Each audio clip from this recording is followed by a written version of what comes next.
नुपुर गुलाटी और हमें बायोमैनिक्स के चैनल पर, जहां पर हम लोग डिस्कस करने जा रहे हैं प्रीवियस ईयर क्वेश्चंस। सारे के सारे प्रीवियस ईयर क्वेश्चंस को हम यहाँ पर डिस्कस करेंगे। आपकी स्क्रीन पे मेरा फोन नंबर, इंस्टाग्राम, टेलीग्राम सब कुछ लिखा है। आप लोग इससे कोई भी फिर भी, ऑल्दो हम सब यहाँ कवर कर लेंगे, फिर भी कभी डाउट होता है, आप कुछ पढ़ रहे हो, आपको कुछ पूछना है, तो आप किसी भी टाइम किसी भी मोड से मुझे कनेक्ट कर सकते हो। ठीक है, चलिए तो आगे चलते हैं। एनडीए 2020 का पार्ट 1 2020 में जो क्वेश्चंस आए थे अभी उसको डिस्कस करेंगे। एनडीए 2020 का पार्ट 1 करते हैं। पहला question, which one of the following statement is not correct. इसमें से कौन सी स्टेटमेंट करेक्ट नहीं है? विच one of the following statement is not correct. चलो पढ़ना शुरू करते हैं। Biomass is renewable source of energy. Biomass जो होता है वो रिन्यू किया जा सकता है। गोबर gas is produce when cow dung, crop residue, vegetable waste, sewage are allowed to decompose in the absence of oxygen. गोबर गैस कब बनती है, गोबर गैस कब प्रोड्यूस होती है? जब हम सारा बायोलॉजिकल वेस्ट को डिकम्पोज कर देते हैं। Biogas generation reduce soil and water pollution. अगर बायोगैस बनती है तो इससे जो आपकी मृदा या जल प्रदूषण होता है वो कम हो जाता है। Heating capacity of biogas is low. अब बायोगैस बना ही क्यों रहे अगर उसकी हीटिंग कैपेसिटी लो है तो? अगर उसकी हीटिंग कैपेसिटी लो है मतलब वो जल्दी से जलेगा नहीं, तो ऑब्वियसली हम लोग बायोगैस बना करके क्या करेंगे? तो हम लोग बायोगैस कब बनाएंगे? हम बायोगैस बनाते ही इसलिए सो दैट कि उसकी हीटिंग कैपेसिटी क्या हो, हाई हो। तो एनीवेज इसका correct answer is heating capacity of biogas is very low. नहीं, heating capacity of biogas is high. उसकी हीटिंग कैपेसिटी हाई होती है, जल्दी से जल जाती है, इसीलिए उसका प्रोडक्शन करते हैं, उसको संभाल कर रखते हैं, क्योंकि फ्लेमेबल गैस होती है, फ्लेमेबल होती है, जल जाती है, इसीलिए हम फटाफट से इसको जला लेते हैं, ईंधन की तरह इस्तेमाल कर लेते हैं। चलिए चलते हैं नेक्स्ट क्वेश्चन की तरफ। In prokaryotic organism, nuclear region is not surrounded by a membrane. This undefined nuclear region is called as। Simple सी बात है भैया, प्रोकैरियोट्स और यूकैरियोट्स का डिफरेंस पूछ रहा है। प्रोकैरियोट्स और यूकैरियोट्स में अंतर क्या है? प्रोकैरियोट्स क्या होता है? न्यूक्लियस है, इस न्यूक्लियस में डीएनए है, और डीएनए क्या है? ऐसे ही है, इसके आसपास मेम्ब्रेन नहीं है। अगर मेम्ब्रेन नहीं है तो डीएनए कैसा रहेगा? पूरा इस तरीके से खुला रहेगा। तो इसको हम लोग बोल देते हैं यूकैरियोट, इसको हम लोग बोल देते हैं यूकैरियोट, और इसको हम लोग बोल देते हैं प्रोकैरियोट्स। प्रोकैरियोट्स के पास मेम्ब्रेन नहीं है। ठीक है, अब क्योंकि इसके पास मेम्ब्रेन है ही नहीं, इसको हम क्या बोलते हैं? इसको हम लोग बोलते हैं nucleoid. This is called as nucleoid, क्योंकि न्यूक्लियस तो है नहीं, पर इन सबका देख लेते हैं। न्यूक्लियोसोम क्या होता है? जब मैंने आपको बताया था लास्ट ईयर का, जब हम लोग ने 2019 का डिस्कस किया था कि हमारा जो डीएनए होता है वो इस तरीके से 2.2 मीटर का होता है। हमारा जो DNA that is 2.2 metre long. एक डीएनए की जो लेंथ है वो 2.2 मीटर जितनी है, और हमारे एक सेल की जो लेंथ होती है दैट इज 0.1 से 1 माइक्रोमीटर जितनी लेंथ होती है। ये साइज रहता है, मतलब ये कहीं न्यूक्लियस है, इस न्यूक्लियस, ये कहीं सेल है, इस सेल में कहीं न्यूक्लियस है, उस न्यूक्लियस में 2.2 मीटर का डीएनए रखना बहुत मुश्किल हो जाता है। तो क्या करते हैं, जैसे भाई अगर मैं बात करूं, एक रील है, रील पे धागा है, वो धागा लपेटने की, भाई अगर रील है, रील पे धागा लपेटा हुआ है, उस धागे को खोल दूंगी तो पूरा कमरा कवर हो जाएगा। पर अगर मैं उसको रील पर बांध दूं तो उसको रील पर बांधने पर क्या होगा? वो इतनी सी जगह में आ जाएगा। सेम इसी तरीके से हम डीएनए को बांधते हैं। ये होता है हिस्टोन मॉलिक्यूल। हिस्टोन मॉलिक्यूल होता है, हिस्टोन के ऊपर हिस्टोन पॉजिटिवली चार्ज होता है, डीएनए नेगेटिव चार्ज होता है, ऐसे। इसको हम बोलते हैं न्यूक्लियोसोम।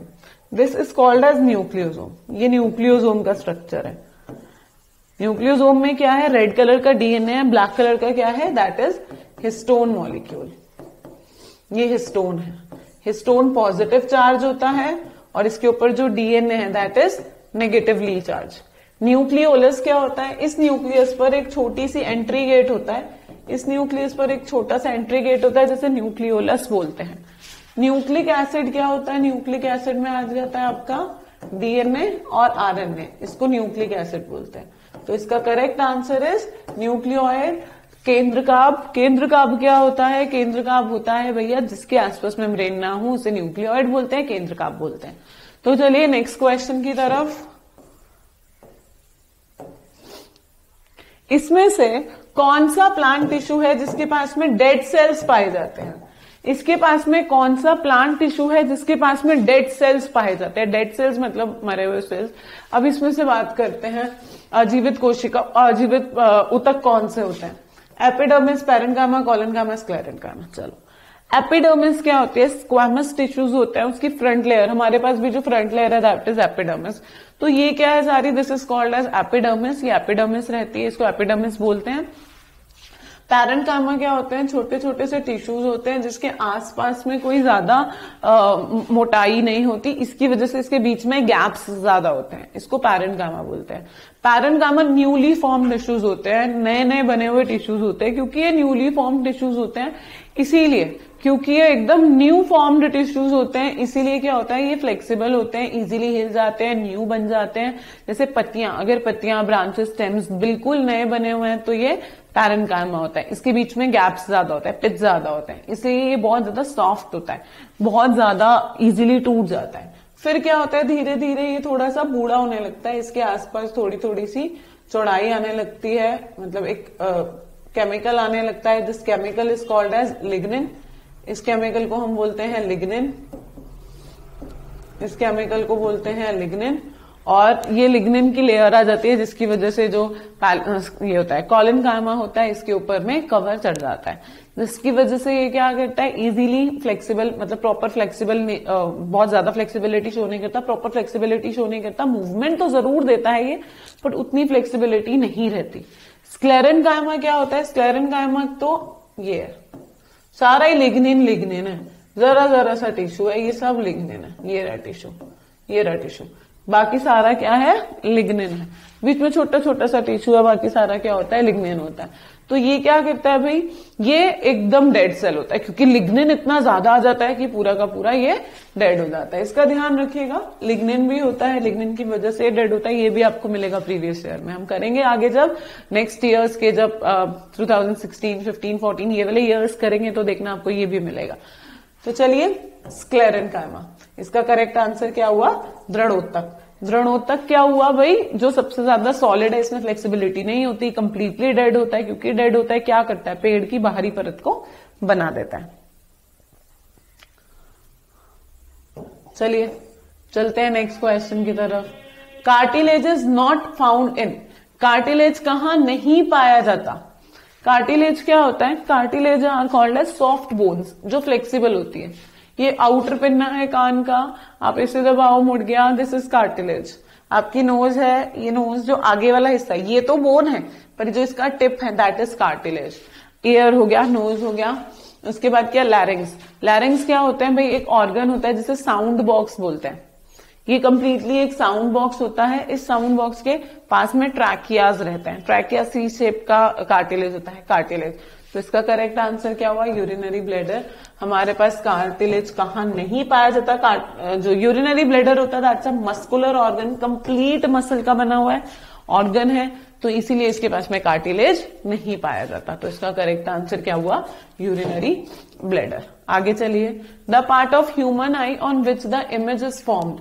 आंख का कौन सा पार्ट होता है जिसपे इमेज बन जाती है? आंख का वो कौन सा भाग होता है जिसपे इमेज बनती है? तो भाई आंख का कौन सा पार्ट जिसपे इमेज बनेगी वो क्या होता है?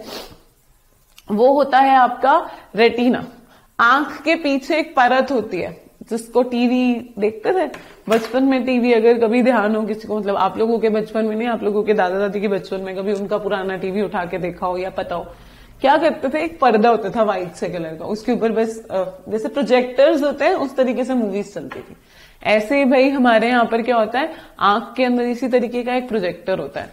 जब आप बाहर से निकलते हो आपको एक बहुत खूबसूरत सी कन्या चलती हुई नजर आती है, वो आपकी आंखों में बस जाती है। तो फिर मन करता है ना कि भाई अगले दिन भी इसी टाइम पे जाके खड़े हो ताकि यही खूबसूरत सी कन्या हमें फिर से दिखे। तो जो कन्या जहां बस रही है ना, जहां पर वो कन्या नजर आ रही है, दैट इज रेटिना। रेटिना एक पर्दा है आंख का जहां पर वो कन्या दिख रही है, कन्या बन रही है। उस कन्या की जो फोटो है वो उल्टी बन रही है आंख के पीछे। मूवीज देखते हैं सब लोग, सब लोगों की अपनी अपनी चॉइस है, पर मोस्टली लड़कियों को सलमान खान बहुत पसंद होता है। तो जैसे अगर मैं बोलूं कि हाँ भाई हमारी आंखों में मूवी देखी, सलमान खान दिखा, वो कहाँ गया, वो आंख के पीछे रेटिना पर बना, जिसकी वजह से मैं उसे देख पाई। तो वो किस पे बनता है, रेटिना पे। तो रेटिना क्या है, एक तरीके का पर्दा है, इसको बोलते हैं रेटिना। ठीक है, आगे चले नेक्स्ट क्वेश्चन की तरफ। Which one of the following is not a component of human male reproductive system? इसमें से कौन सा component human male reproductive system का नहीं है भैया, नाम पढ़ के बताना है। कौन सा भाग मेल रिप्रोडक्टिव सिस्टम में नहीं आता, सिंपल सी चीज, कौन सा पार्ट मेल रिप्रोडक्टिव सिस्टम में नहीं आता है वो बताना है। चलिए बात करते हैं cervix, urethra, seminal vesicle, vas deferens. Urethra क्या होता है, यूरेथ्रा एक पार्ट होता है जो यूरिन फॉर्मेशन के लिए चाहिए होता है। किडनी से जो पाइप आ रही है उसको बोलते हैं यूरेटर। जहां पर यूरिन इकट्ठा हो रहा है उसे बोलते हैं यूरिनरी ब्लैडर।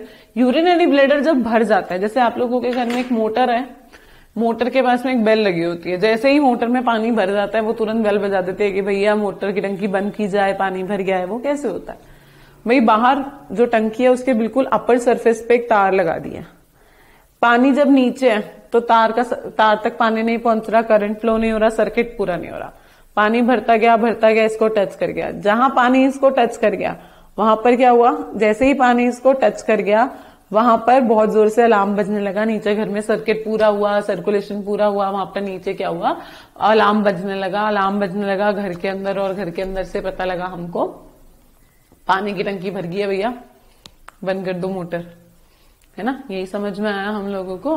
तो हमने क्या किया, हमने जाकर के ये टंकी लगाई। इसी तरीके से हमारी बॉडी में भी सिस्टम है।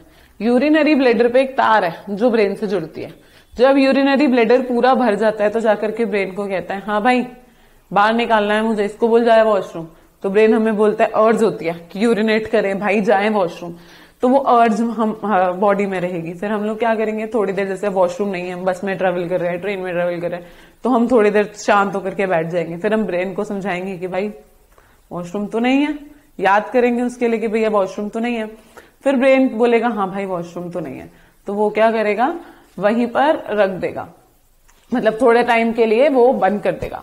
फिर थोड़े टाइम के बाद ये फिर जाकर के ब्रेन को बोलेगा तेरे को समझ नहीं आ रहा, मैं तेरे को बार बार बोले जा रहा हूँ इसे बाहर निकाल। तो फिर ब्रेन बोलेगा भाई इतनी देर हो गई तुझे वॉशरूम मिला नहीं। फिर थोड़ी देर बाद हमें फिर अर्ज होगा यूरिनेशन के लिए। ऐसे करते करते ये प्रोसेस चलता है। इसी तरीके का इसको यूरिनरी ब्लैडर बोलते हैं। जब यूरिनरी ब्लैडर पूरा भर जाता है और हम वॉशरूम जाते हैं, वहां पर एक कार्टिलेज होता है, वहां पर एक ओपनिंग होती है, वो खुल जाती है। वो ओपनिंग खुलेगी, उस ओपनिंग के खुलते ही सारा का सारा जो होगा नीचे, जो जितना भी यूरिन फॉर्मेशन होगा वो नीचे गिर जाएगा। तो इसका करेक्ट आंसर इज, मतलब इसका, और फिर दूसरी बात करते हैं, यूरेथ्रा ही हो गया। सेमिनल वेसिकल क्या होता है, जब सीमेन बाहर निकलता है मेल बॉडी में से, सीमेन बाहर निकल रहा है, वो सीमेन क्या करेगा, वो सीमेन जब बाहर निकलेगा तो उस सीमेन में एक लिक्विड, मतलब सीमेन एक लिक्विड होता है जो स्पर्म को बाहर निकालता है। जब वो स्पर्म को बाहर निकालेगा तो स्पर्म को बाहर निकालने पर, जब वो स्पर्म को बाहर निकालेगा तो स्पर्म को बाहर निकालने पर उसको एक लिक्विड मीडियम देना पड़ेगा। That liquid medium is called as semen, उसको सीमेन बोलते हैं। वो सीमेन जो बना रहा है, जो न्यूट्रिशन दे रहा है, वो सेमिनल वेसिकल है, मतलब ग्लैंड है। वास डिफरेंस, वास डिफरेंस क्या होता है भैया, वास डिफरेंस भी मेल के अंदर पाया जाने वाला एक ऑर्गन है, जिसकी वजह से मतलब जो भी रिप्रोडक्टिव सिस्टम होता है उसके अंदर काम करता है, स्पर्म की मूवमेंट देता है एक जगह से दूसरी जगह तक। टेस्टिस में स्पर्म बन रहा है, पेनिस से बाहर निकलना है तो लेकर जाना है, वो लेकर जाने का सिस्टम कौन करेगा, वास डिफरेंस। तो इसका करेक्ट आंसर क्या है, सर्विक्स। सर्विक्स फीमेल पार्ट होता है, गर्भाशय नाम से पता लग रहा है। गर्भाशय लड़कों में तो होता नहीं, बच्चे लड़के तो पैदा कर नहीं सकते, तो गर्भाशय किसमें, सिर्फ लड़कियों में। वैसे ऐसा नहीं है, आज की डेट में लड़के भी ऑपरेट करा करके यूट्रस डलवा लेते हैं कि भाई अकेले लड़कियां क्यों पेन भुगते। होते हैं कुछ समझदार लड़के जिनको दर्द होता है लड़कियों के दर्द से, तो वो क्या बोलेंगे भाई हमें भी लड़की बनना है, या छोड़ बच्चा मैं पैदा कर देता हूं तेरी जगह। तो ऐसे ऑपरेशन किए जाते हैं। चलो एनीवेज आगे चलते हैं। Light enters the I through a thin membrane. भाई लाइट जो है वो बॉडी के, मतलब आंख के अंदर एंटर कर रही है, तो आंख के जब एंटर कर रही है लाइट तो वो एक मेम्ब्रेन को क्रॉस कर रही है। उस मेम्ब्रेन को क्या बोलते हैं, रेटिना तो पीछे का पर्दा है, वो नहीं बोलते। कॉर्निया, प्यूपिल या आइरिस, इसमें से कौन सी चीज होती है जिसको क्रॉस करती है? तो आई जिसको क्रॉस करती है, प्यूपिल को पुतली भी बोलते हैं, आइरिस को तो आइरिस ही बोलते हैं। तो प्यूपिल एक ऐसा ऑर्गन होता है जहां से लाइट इजीली एंटर कर जाती है आंख में। ठीक है, आगे, which one of the following cell organelle में play a role in expelling excess water and waste in case of unicellular organism? अगर एक कोशिकीय जीव है, एक कोशिकीय जीव है मतलब एक ही कोशिका है, एक ही सेल है, तो उसके अंदर कौन सी कोशिकांग, कौन सी ऑर्गेनेली एक्सेस वाटर और वेस्ट को एक्सपेल, बाहर निकालती है बॉडी से? भाई वाटर को या वेस्ट को बॉडी में रख कौन रहा है? वाटर को स्टोर कौन करता है? वैक्यूल। तो जो स्टोर करेगा वही बाहर निकालेगा, जब जरूरत पड़ेगी तो वो कौन बाहर निकालेगा? वैक्यूल। तो बेसिकली स्टोर हाउस पानी का कौन है? ये वैक्यूल, जिसको आप लोग धानी बोलते हो। वैक्यूल को हिंदी में धानी भी बोलते हैं। इसका correct answer is B, vacuole या धानी। चलिए चलते हैं नेक्स्ट क्वेश्चन की तरफ। Which one of the following statement is correct about affect of antibiotic on virus? Virus के अफेक्ट, वायरस पर एंटीबायोटिक किस तरीके से अटैक करती है, मतलब किस तरीके से अफेक्ट करती है वो बताना। वायरस नॉन लिविंग एंटिटीज हैं, बट ये इंटरैक्ट कर सकती है एंटीबॉडीज से। पहला, taking antibiotic cures viral infection, antibiotics viral infection को क्योर कर देती है। Virus do not possess metabolic pathway on which antibiotic can function, whereas bacteria have such pathways. Viruses are resistant to antibiotic. अगर viruses सारी antibiotic से resist होते, मतलब प्रतिरोधक होते, तो कोई भी एंटीबायोटिक्स हम वायरस के केस में नहीं दे सकते। जबकि आप लोग खाते हो, कॉमन कोल्ड में सिट्राजिन लेते हो, सिट्राजिन एंटीबायोटिक है। कॉमन कोल्ड वायरल इन्फेक्शन है, वायरस में हम लेते हो सिट्राजिन, तो सिट्राजिन क्या कर रहा है? कॉमन कोल्ड में दिया जा रही है, एंटीबायोटिक है, रेजिस्टेंट नहीं है, काम करती है, अफेक्ट करती है। तो ठीक है, ये जो है वो गलत हो गया। Next, viruses are non living entities but it can interact with antibiotics. ये नॉन लिविंग एंटिटीज हैं पर एंटीबायोटिक से अट्रैक्ट नहीं करती, इंट्रैक्शन शो नहीं करती। एंटीबायोटिक से क्या करती हैं? जब एंटीबायोटिक आता है तो ये उसके मैकेनिज्म के अंदर, मतलब जो वायरस होता है, कुछ एंटीबायोटिक्स के साथ में रिएक्शन, इंट्रैक्शन शो नहीं करती, जबकि जो इसकी सरफेस होती है उसके अंदर चली जाती है एंटीबायोटिक्स, जिसकी वजह से इसका जो प्रोसेस होता है वो रुक जाता है, जिसकी वजह से काम नहीं कर पाती। इसके अलावा वो कुछ नहीं कर सकती। तो ये भी गलत हो गया। Take antibiotics cure viral infection.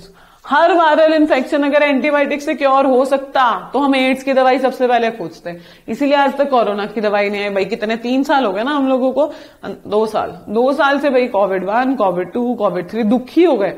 वो क्यों? क्योंकि वायरस के अगेंस्ट में दवाइयां काम नहीं करती। तो हमने क्या किया, हमको समझ में आई ये वाली बात, तो ये भी गलत हो गया। Virus do not process metabolic pathway. Virus के पास अपना मेटाबॉलिक पाथवे होता ही नहीं है। On which antibiotics can function, जिसके ऊपर एंटीबायोटिक्स काम कर सके।